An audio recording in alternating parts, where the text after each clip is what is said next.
हिंदी सक्तीच्या विरोधात मनसेनं आता आक्रमक भूमिका घेतली। मुंबई चारकोपच्या सेंट मेरी स्कूलला मनसेनं अल्टिमेटम दिला। तिसरी भाषा सक्ती म्हणून हिंदी असेल, शाळेचं पत्रक होतं। हिंदी सक्तीवरून पालकांनी मनसेकडे तक्रार केली। हिंदी भाषा सक्ती संदर्भात नवपत्रक काढणार असल्याचं आता शाळेनं स्पष्टीकरण दिलंय। केंद्र सरकारने तिसरी भाषा सक्ती हा विषय सुरू केल्यानंतर महाराष्ट्रामध्ये हिंदी भाषाला सक्ती असे शाळेत सुरू झालेलं होतं। या विषयाला महाराष्ट्र मनसेने तीव्र विरोध केला होता। तरी सुद्धा या शाळेमध्ये सेंट मेरी शाळेमध्ये हिंदी भाषा सक्ती करण्यात येत आहे असं पालकांनी आमच्याकडे तक्रार केली होती।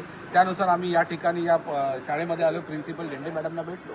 ते बोलले असं काही नाही, आम्ही कंपल्सरी केलेलं आहे। पण नाही त्यांना शिकायचंच आहे। मला विकायचं काही नाही, तो विषय तुमच्या ह्याच्यामधनं काढून टाका। पुन्हा मला ते तुमचं जेव्हा तुम्ही पालकांना कुठलेही पत्रक देणार त्याच्यामध्ये हा हिंदी विषय हा नाही पाहिजे असं सांगितलेलं। लोकशाही मराठी ऐका, पहा, जागरूक रहा।